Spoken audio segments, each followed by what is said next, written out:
What fueled the growth of Safavid economy was Iran's position between the burgeoning civilizations of Europe to its west and India and Islamic Central Asia to its east and north. The Silk Road which led through northern Iran to India revived in the 16th century. Abbas I also supported direct trade with Europe, particularly England and the Netherlands, which sought Persian carpet, silk and textiles. Other exports were horses, goat hair, pearls, and an inedible bitter almond hadam-talka used as a spice in India. The main imports were spice, textiles, woolens from Europe, cottons from Gujarat, metals, coffee, and sugar. According to the historian Roger Savory, the twin bases of the domestic economy were pastoralism and agriculture. And, just as the higher levels of the social hierarchy was divided between the Turkish men of the sword and the Persian men of the pen, so were the lower level divided between the Turcoman tribes, who were cattle breeders and lived apart from the surrounding population, and the Persians, who were peasants and settled agriculturalists. The Safavid economy was to a large extent based on agriculture and taxation of agricultural products. According to the French jeweler Jean Chardin, the variety in agricultural products in Persia was unrivaled in Europe and consisted of fruits and vegetables never even heard of in Europe. Chardin was present at some feasts in Isfahan where there were more than 50 different kinds of fruit. He thought that there was nothing like it in France or Italy. Tobacco grew all over the country and was as strong as that grown in Brazil. Saffron was the best in the world. Melons were regarded as excellent fruit, and there were more than 50 different sorts, the finest of which came from Khorasan. And in spite of being transported for more than 30 days, they were fresh when they reached Isfahan. After melons, the finest fruits were grapes and dates, and the best dates were grown in Yaram. Despite this, he was disappointed when traveling the country and witnessing the abundance of land that was not irrigated, or the fertile plains that were not cultivated, something he thought was in stark contrast to Europe. He blamed this on misgovernment, the sparse population of the country, and lack of appreciation of agriculture amongst the Persians. In the period prior to Shah Abbas I, most of the land was assigned to officials, civil, military, and religious. From the time of Shah Abbas onwards, more land was brought under the direct control of the Shah. And since agriculture accounted to the by far largest share of tax revenue, he took measures to expand it. What remained unchanged was the crop-sharing agreement between whomever was the landlord and the peasant. This agreement consists of 5 elements: land, water, plow animals, seed and labor. Each element constituted 20% of the crop production, and if, for instance, the peasant provided the labor force and the animals, he would be entitled to 40% of the earnings.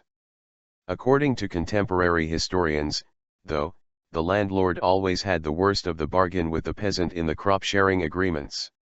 In general, the peasants lived in comfort, and they were well paid and wore good clothes, although it was also noted that they were subject to forced labor and lived under heavy demands. Horses were the most important of all the domestic animals, and the best were brought in from Arabia and Central Asia. They were costly because of the widespread trade in them, including to Turkey and India. The next most important mount, when traveling through Persia, was the mule. Also, the camel was a good investment for the merchant, as they cost nearly nothing to feed, carried a lot weight and could travel almost anywhere. Under the governance of the strong Shahs, especially during the first half of the 17th century, traveling through Persia was easy because of good roads and the caravanserais, that were strategically placed along the route. Thavenot and Tavernier commented that the Persian caravanserais were better built and cleaner than their Turkish counterparts. 183 According to Chardin, they were also more abundant than in the Mughal or Ottoman empires, where they were less frequent but larger. Caravanserais were designed especially to benefit poorer travelers, as they could stay there for as long as they wished, without payment for lodging. During the reign of Shah Abbas I, as he tried to upgrade the Silk Route to improve the commercial prosperity of the empire, an abundance of caravanserais, bridges, bazaars, and roads were built, and this strategy was followed by wealthy merchants who also profited from the increase in trade. To uphold the standard, another source of revenue was needed, and road toll, that were collected by guards, radars, were stationed along the trading routes.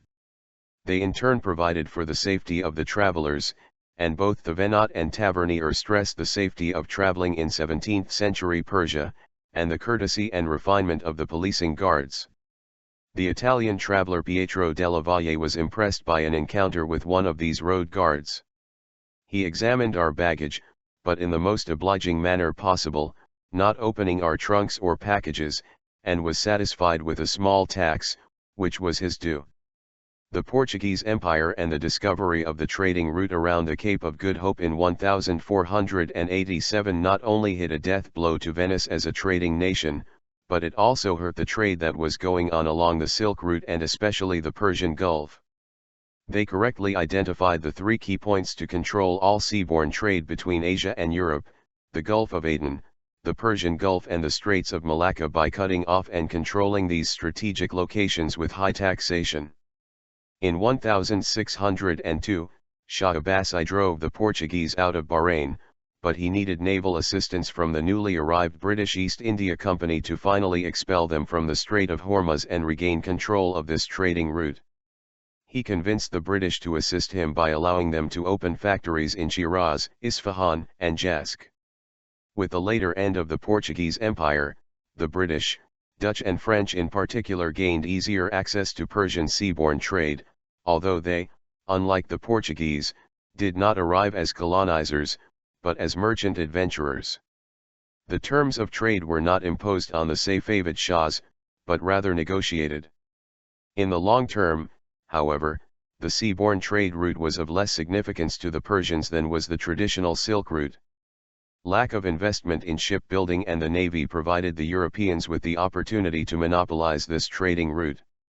The landborne trade would thus continue to provide the bulk of revenues to the Persian state. Much of the cash revenue came not so much from what could be sold abroad, as from the custom charges and transit dues levied on goods passing through the country. Shah Abbas was determined to greatly expand this trade, but faced the problem of having to deal with the Ottomans, who controlled the two most vital routes, the route across Arabia to the Mediterranean ports, and the route through Anatolia and Istanbul. A third route was therefore devised which circumvented Ottoman territory. By traveling across the Caspian Sea to the north, they would reach Russia. And with the assistance of the Muscovy Company they could cross over to Moscow, reaching Europe via Poland. This trading route proved to be of vital importance, especially during times of war with the Ottomans. By the end of the 17th century, the Dutch had become dominant in the trade that went via the Persian Gulf, having won most trade agreements, and managed to strike deals before the British or French were able to. They particularly established monopoly of the spice trade between the East Indies and Iran. The one valuable item, sought for in Europe, which Iran possessed and which could bring in silver in sufficient quantities, was silk, which was produced in the northern provinces, along the Caspian coastline. The trade of this product was done by Turks and Persians to begin with, but during the 17th century the Christian Armenians became increasingly vital in the trade of this merchandise, as middlemen.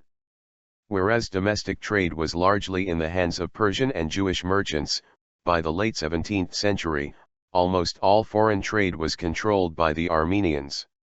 They were even hired by wealthy Persian merchants to travel to Europe when they wanted to create commercial bases there, and the Armenians eventually established themselves in cities like Bursa, Aleppo, Venice, Livorno, Marseilles, and Amsterdam. Realizing this, Shah Abbas resettled large numbers of Armenians from the Caucasus to his capital city and provided them with loans.